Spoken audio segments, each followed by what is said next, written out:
Hey, Christie, I've got Bob Waltenspiel, and we're going to talk about prospecting. Is that all right? Oh, yeah. I love this topic. Hi, Christie.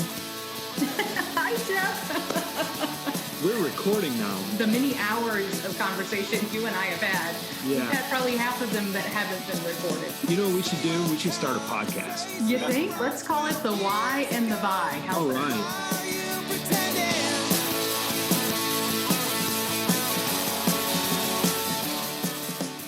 And welcome back to the Why and the Buy podcast. I am recording from Bob Waltenspiel's garage, also known as Podcast Detroit Studios here in Royal Oak, Michigan.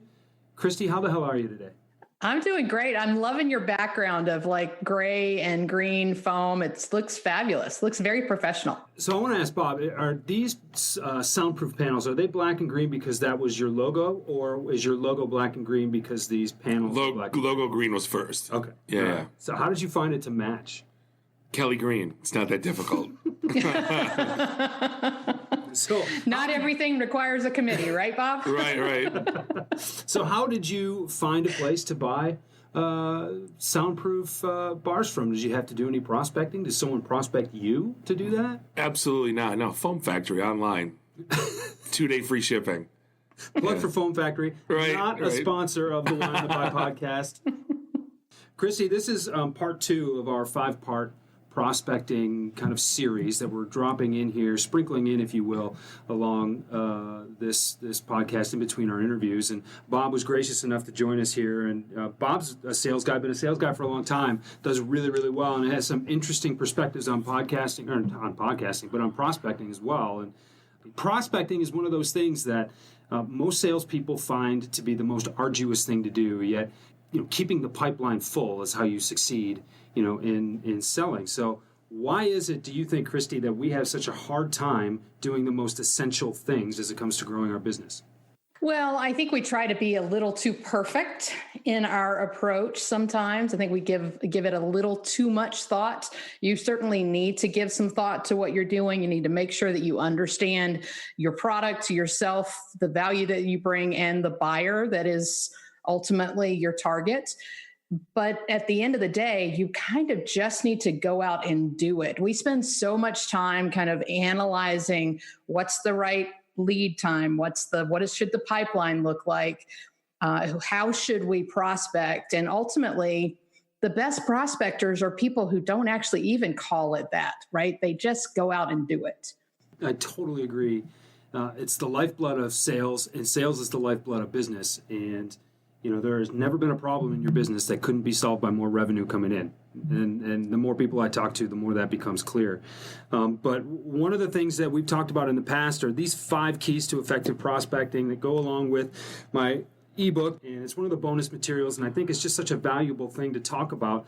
Those 5 key concepts are: know what you bring to the table, know who you need to be talking to, you need to create tension if you're going to create any sales, you absolutely need to be the expert of whatever it is that you're selling, and you have to keep your swagger about you, because it's really easy to get down when the chips are down, and you've got to keep going no matter what. So today, we did it on an earlier episode, we talked about knowing what you bring to the table, but today I want to talk about who you should be talking to. Do you know your target audience? Bob, how well defined is your target audience? So I'm going to take a very big step back, and then I'll talk about my target audience. You talked about swagger. And it's a blog we wrote called The Dating Corollary, which we basically say dating and business goes hand in hand. Pardon any puns. Basically saying you could be at the end of the bar going, please give me your phone number. I haven't been on a date in 6 months, and have this look of desperation and guilt and whatever looks, you don't come across as someone with, right? Same thing. Oh man, if I don't get this sale, I'm losing. I'm not going to make quota, and then I might get on PIP, and then my sales careers are. You have that same look. So it's all, no matter if you're at 10% of quota or at 2,000%, keep that swagger going. It just doesn't, not arrogant. There's a big difference. The kind of the controlling swagger. Yeah.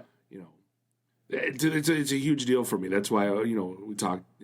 Getting into that. So, What was sorry? What was your? No, who should you be talking to? Which girl at the bar should you be talking to, so to speak? Great point. So I mean, it's very simple for me. I sell security software. I'm calling on CISOs, Chief Information Security Officers. I'm not calling on Chief Information Security Officers. I'm calling on directors of InfoSec or to that matter. My sniper rifle's fine-tuned and honed in, right? Throughout my career, I mean, I sold infrastructure. I've sold, server software. I've sold data center, right? Anyone in and around the data center, I wanted to at least not just call on, but to be a champion. Even if I got a guy lower down, or even if I didn't get the CIO, I wanted to talk to anyone I could talk to and build a rapport that could champion me within that account. Well, and I mean, you mentioned the term sniper rifle. There's a lot of people out there with 12-gauge shotguns just saying, well, I can help anybody. No. Right? Let me just point me in the right direction. Any girl at this bar will do, right? Just give me a phone number to. And just got out of the military, right? and so many times, or prison. So many times it is. It's not focused enough. It's especially people in small businesses who believe that, well, I've got so many people that I can possibly help here. Just let me at them, let me out there. And then what you have is you run into this place where your message then gets watered down. You need to start with as specific of an audience or a target audience as possible, and go from there. To expand on that, I mean, I'm going to take it from an IT perspective, just because that's all I've ever known. And within an account, yes, I would call wide. At Cisco, I called on VP of sales because they might be buying collab software and they might be purchasing cloud services from Microsoft.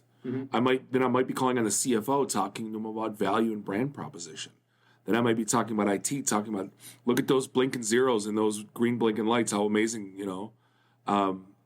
there's different conversations you can have. So it's not the worst thing in the world to say, I can call on everybody. It's making sure that your message changes to the appropriate audience. That's a big one. I mean, Christie, what's your experience been with that? Yeah, so, I have a unique perspective because I spend a lot of time with small business owners, and this is probably the number one challenge they face because no one wants to walk away from business. So you end up with that, I can help anybody. I can do it all. But by choosing a message, by choosing basically, we call it tip of the spear, right? So you got to find that messaging that really resonates with an audience and just go all in.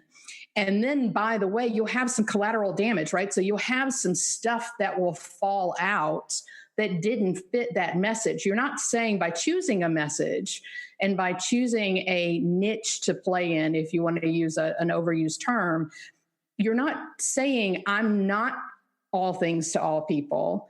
What you're saying is I am really damn good right here. Right. And I know without a doubt and with experience that I can help you.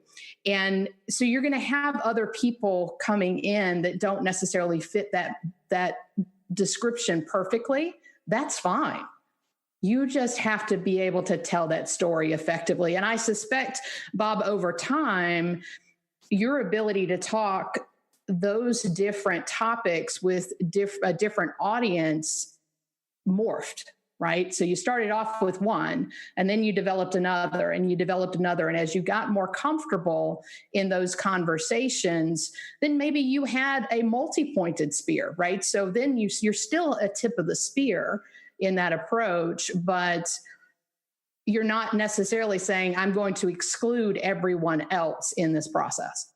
No, without a doubt. I mean, that's what when I reference selling wide, I could also use that as reference points within that sales call.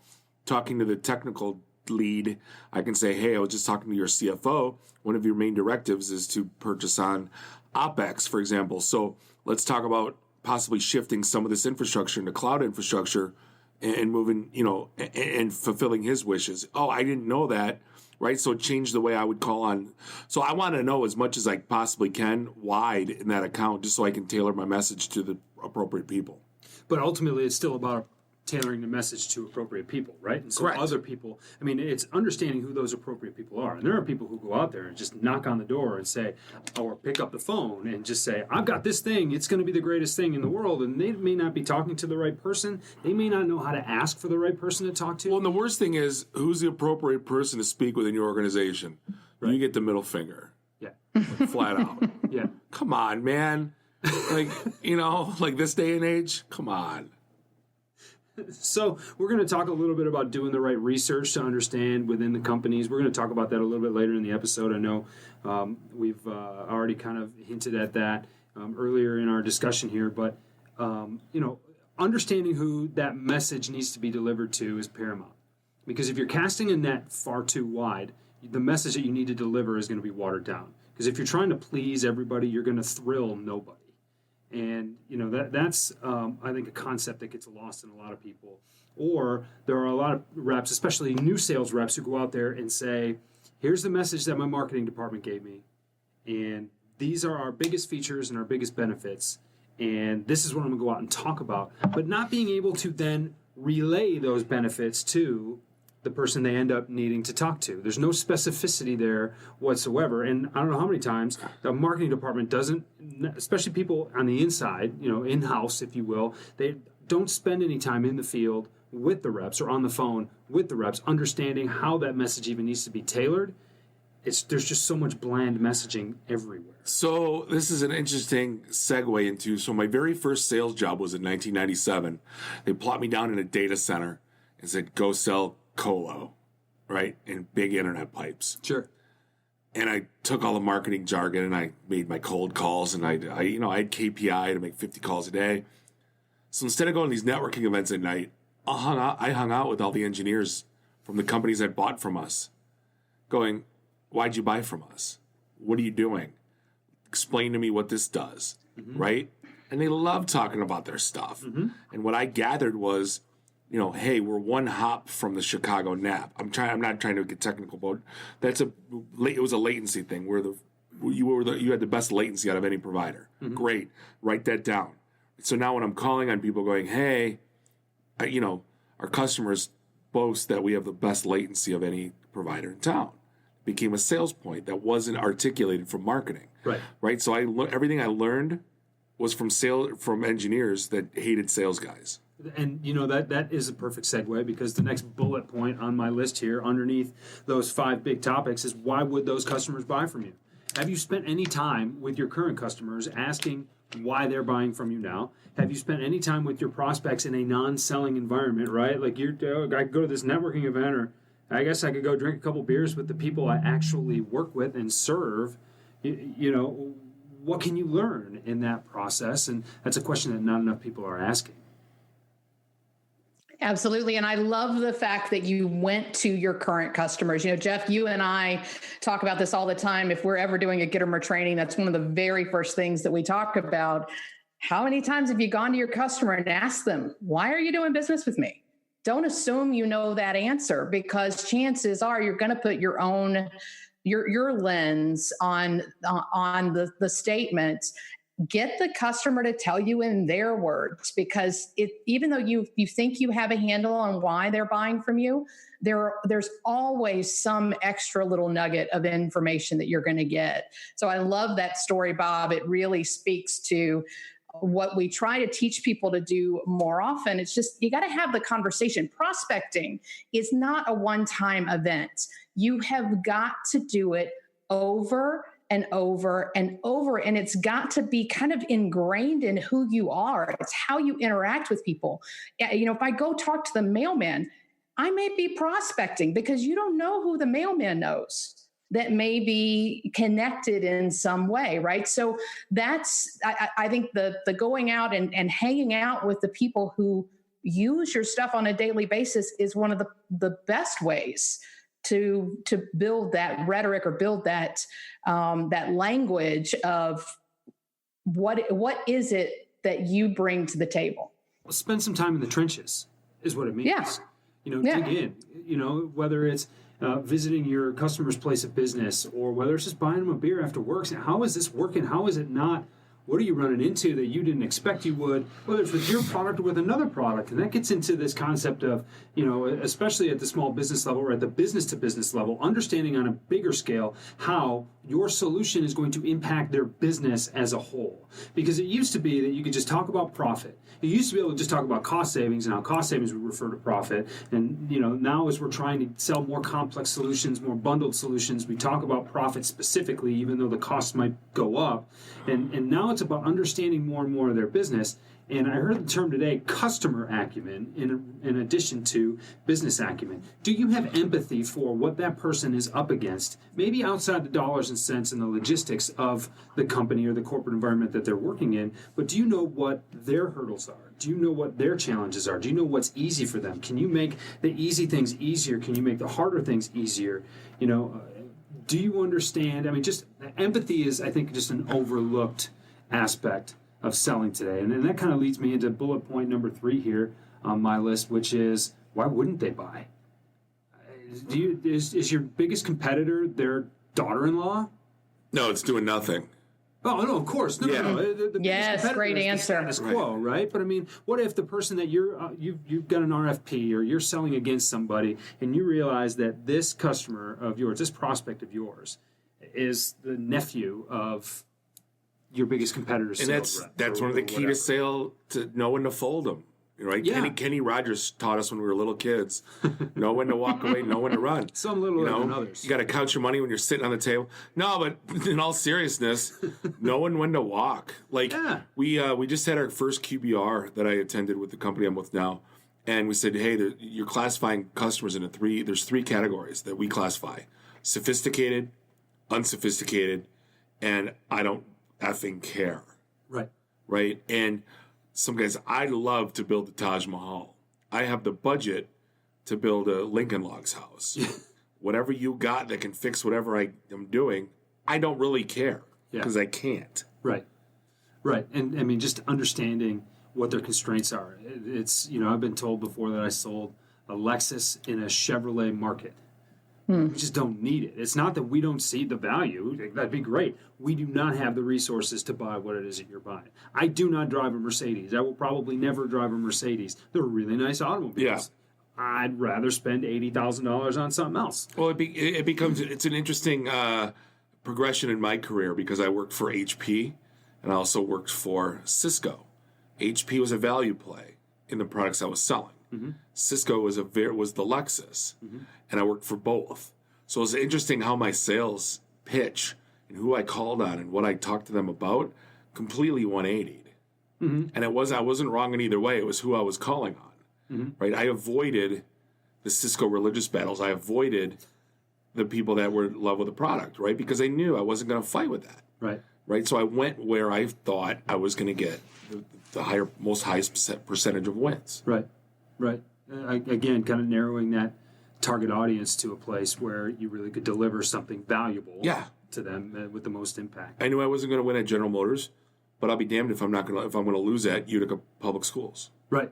It's it was those things. Pick your battles.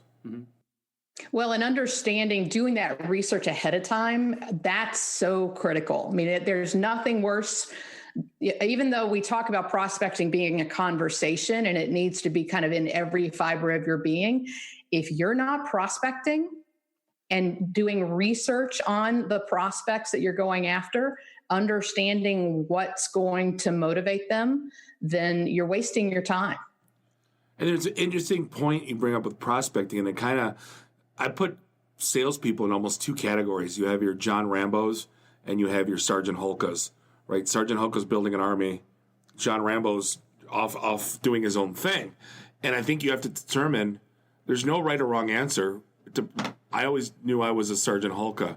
I wanted to amass this army of people that necessarily didn't sell what I sold, but cross-sold, meaning they know everything that's going on. So I had 30, 40, 50 eyes and ears everywhere, and I did this. I reciprocated the same. So I was, 10% John Rambo. And 90%, building that army. So, I mean, to me, that was my prospecting.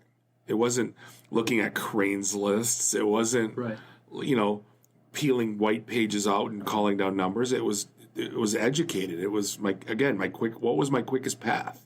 Yeah, and so you're building an army of people who sell in the same space as you, maybe with a complementary solution. Sure. And so you all know the same group of people, and you're creating kind of your own referral networks. Yeah, oh, I've got a guy for you, or I've got a company for you. You can pass and trade leads, essentially, but they're already well qualified at that point. But we never called it a referral network, so we never traded leads. Right. No. We can call it, yeah. It's like, how often do you see a hotel elevator without a 13th floor on the button, right? Well, Yeah. people on the 14th floor know what floor they're really on. Right. And you can call it what you want. Right. But, it's interesting, too, Christy, and you talk about doing research, you talk about knowing the customer. Social selling is a buzzword, right? I mean, it's got a hashtag. It's a trending hashtag. Just take a look at it. And what drives me nuts about social selling is that the most ardent participants in the practice, the most ardent backers, the people who speak the most loudly and prolifically about it, often don't do it very well and often confuse it for what it is. I think it's a great thing to use social media. I think it's a great thing to have knowledge about your prospect before you go in so you can do research. I think it's great to be able to warm that lead up before you make a pitch. I believe it's better to understand more about the people you're trying to talk to rather than just pick up a phone or send a cold email. However, there is so much more to social selling than retweeting, following, and sharing. And that's where I think people drop the ball. They don't carry it far enough, quite frankly. I mean, what you see this from a little bit different perspective. You work with some different kind of clients than I do, Christy. I mean, what are you seeing out there? And I mean, to me, the people who speak loudest about social selling, when they go and define it, and I've seen this, they define it the same way most people would just define selling without that modifier. I mean, what are you seeing out there? Yeah, so it's interesting. Social selling gets a bad rap, and I think it gets a bad rap because of the way the proponents or the thought leaders talk about it, right? So social selling is not about amassing a quantity of followers necessarily. I come from a strategic account, national account background. I've worked with some very large organizations in the past. And so I might have a client that I would work with that had a sales force of 2,000 sales reps. There's no way, as representing my product, I could have gotten in front of all 2,000 of those sales reps on a consistent enough basis to help them understand and tell the story I wanted them to tell. So that's always challenging when you have someone who's actually reselling or distributing products for you, because you're not there to actually tell the story all the time. So I would argue with my leadership that social media gave us an opportunity to communicate and connect with those 2,000, 5,000, whatever that number was, resellers on a consistent basis so that they learn the language. So, I always looked at it as, if I am a subject matter expert in my product or my field, this is a way that I can educate my network effectively on what it is that I sell and how I sell it. In addition to that, now that I'm running more of a small business focused business, it's still the same thing. You're still having that conversation, putting your name out there on a more consistent basis and reminding people, hey, I'm here. Don't forget, I'm here. It doesn't replace prospecting. You can't take social selling and say, oh, well, I did my tweets and my posts today, so, the phone should start ringing any moment. That's not how that works, right? It's a conversation. And I'll tell you, the most effective I have been, and you're really good at this too, Jeff, the most effective I have been at working a client over social media or doing social selling has been when I had a conversation. So it is not about posting, following, retweeting. It is about conversing with people who are out there in that, participating in that medium. There are a lot of people who are voyeurs. They'll sit back and watch. So you have to think there is certainly an indirect impact you're having. But ultimately, if you're not having a conversation consistently and providing information that's actually communicating the value of what you do, then you're not doing it right. So, social selling in the, these are all the keywords you need to do to amass this many followers. Yeah, I mean, there's science to it. There really is. I have somebody else do that.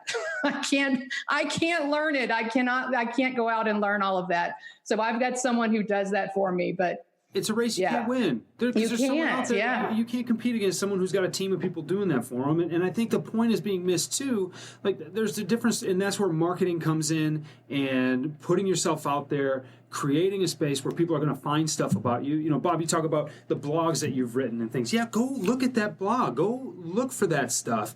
Now that stuff's got a very long tail, as it's referred to, and you can find it. We have a podcast. You want to know what Jeff and Christy think about podcasts or think about prospecting on the podcast? Go listen to it. It's there. What is not done enough is using the power of these channels to actually mine through the data so that you can find prospects that you didn't know existed who might be your perfect prospects. I mean, Bob, your ears perked up and your eyes got really big as soon as I mentioned social selling. And I want to warn you before you get started here, because you're revved up, that we are going to do an entire episode about this at some point. So we've got a couple minutes left here. Let's tease it. But I'll repeat all of it again. I don't care. I found out at Cisco Systems, which is 80,000 employees, 20,000 sales. I was ranked number 3 in the SSI number, whatever the heck that means. The LinkedIn Social Selling Index. Yeah. Right. And I didn't know what it was, but what I found out was my LinkedIn was over full, meaning all my blog posts I've written for IT and the D I published as individual publications. Mm-hmm. Every podcast I ever did was a publication. So what I saw was I was overflowing with information. Did I sell one thing because of that? No. God, no. Did any prospect want to talk to me? Because I have like 3,000 followers because of my one blog post about Caddyshack? No. It's irrelevant, right? And we wrote a great blog called LinkedIn is Not a Video Game. It wasn't about amassing this 10,000 people and then you don't know any of them. Mm-hmm. It was about the relationships. And my biggest thing was controlling my own brand. Mm-hmm. People are going to look for me and they're going to find me. And when they find me, what do I want them to see? That's social selling to me, right? Social selling to me is going, I have a targeted list of accounts. I looked up this one person. They have 6 people I'm connected to and I have relationships with 4 of them. Mm-hmm. So I'm going to say, how well do you know so-and-so? Can you set up a cup of coffee for me? Mm-hmm. Say that I'm not an idiot. Right. That's how I social sell. Right? It's not the guy. I want to throw this kid under the bus, and I know he's just a kid and he's just learning. And I want to call him so bad. I got last week I got a LinkedIn request from this startup. Mm-hmm. Shortly thereafter, I get a LinkedIn request from the CEO. Then I get an email. So I go, this looks intriguing. I'm going to share it with my team. Hey, what do you think about this? Maybe this is a cool tool for us. Mm-hmm. Then I get another email. Then I get another email. Then Monday I get a third time's a charm. Then I get a blank subject matter and a PDF today. Then I get, then I got 2 notes on LinkedIn in the middle going, hey, would you just tell me not to call you anymore if you don't want me to call you? And he never called me. He just emailed me every day. And I said, dude, take me off your list. I highly recommend not emailing someone every day if you want to get my attention. Right. Like, period. Right. And I don't know, like, you want to help those that can't be helped. Right. But I'm like, I just want to grab them and shake them and say, no. Yeah. No, that's not how you do it. This is not selling. This is not the 21st century equivalent of knocking on the same door every day. No. It's not. I mean, there's nothing different. So let me throw this message at you. Oh, we got this white paper. Oh, hey, will you please do a demo? Will you please do a demo? Just do the demo so it'll give me something to talk about. No. So I can put it on my progress report. To do it. Yeah. But then, we already had a thing about CRMs and filling out data. We've done that episode already. We'll probably do it again at some point. But again, why are you doing this? Well, I need to get a hold of Bob. I need to get him to do a demo because I've got a regional manager or a sales manager, in the bullpen walking behind me saying, you need to get this done. Where are your KPIs? And that's the thing. Well, they're being told to do it that way, right? Yeah. So, Yeah. I mean, that's the challenge, is that you have some proponents out there who are like, look, this is the formula. This is the magic formula you need to use to get people to engage. And I'm with you. I unsubscribe from everything that I get. And I watch speakers and coaches do the same thing too, Jeff. I am good friends of mine. And, I don't have the heart to tell them, look, I would love to read your stuff, but you can't email me every day. I got too much stuff going on and you are not top on my list. Right. So yeah, at the end of the day, you got to realize, hey, look, I have a life to work through here. I've got my own business. I can't be focused on you every day. We talked about getting the demo. I'm in an interesting position where I'm the market leader in an emerging space, right? And I got very lucky getting this opportunity. And along the way, I'm like, I meet people for drinks, initial calls, and like, this would be perfect our environment. Let's set up a POC. And our VP of sales, or of worldwide sales, basically said, he asked me how I pushed back. And he goes, it's all about the pushback, and you got to understand why. Because we could be in the POC business. He said, we're not in the POC business, right? If it's a bad fit, we got to acknowledge that very quickly and move on, right? So it's a very interesting position. Like the 22-year-old sales guy in me, I get a POC and I get to tell my boss, right? The 44-year-old salesman says, wait a minute. I got 32 of these other opportunities that, that's the whole key to this whole thing, right? You have a drawer full of phone numbers. You're not worried about Jenny at the end of the bar. Right. Sorry for the bad analogy. Well, a drawer. Look how old I am. I'm thinking of bar napkin you numbers. got a Rolodex too, Bob? All right. Well, this could go on for hours. The three of us really have a good time talking to each other. Yeah, that one's going to come. We're definitely going to come back up. In fact, if you're listening right now and you are a social selling expert, we want to hear from you. I've got a couple of people in my Rolodex that I might call on as experts, but I think we need a panel on this one. If you call yourself a social selling expert, come here in the studio because I want to slap you in the face. There's no such thing. Ooh. You want to argue about it? I'll argue all day. There's no such thing. Oh my goodness! All right. This is gonna. All right, fair enough. Well, so don't call yourself an expert then, because Bob's going to be a little bit worked up. So, Awesome. So if you want to talk about social selling with us on the podcast, email us. Much better. And if you like the podcast, submit a review, send us a message, hit us on Twitter, hit us gently, please. Hit us up on Twitter, maybe. Do something. Let us know what you want to hear from us, if you want to hear anything from us, or if you just want to tell us we're doing a great job. Hey, if you want to tell us we're doing a terrible job, we'll respond to those messages too. Absolutely. But this has been a lot of fun. Bob, thanks for being here. My pleasure. My pleasure. You guys are awesome. Thanks for letting us hang out in your basement for a little while. Keep it going. I'm going to take over your show.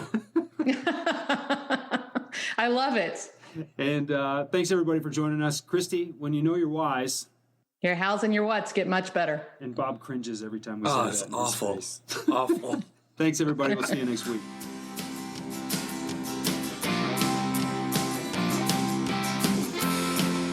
Hey, thanks for listening to us on the Why and the Buy podcast. If you like us, tell us. Send us a message at the Why and the Buy on Twitter, or leave us a 5-star review on iTunes or wherever you got this podcast. We'd love to hear from you. Talk to you next week.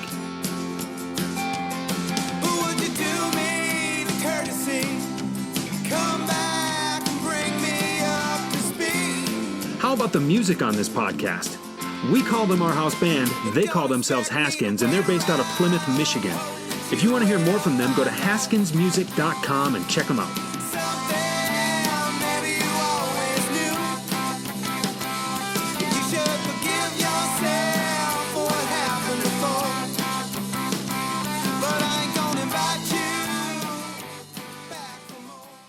You're listening to the Podcast Detroit Network. Visit www.podcastdetroit.com for more information.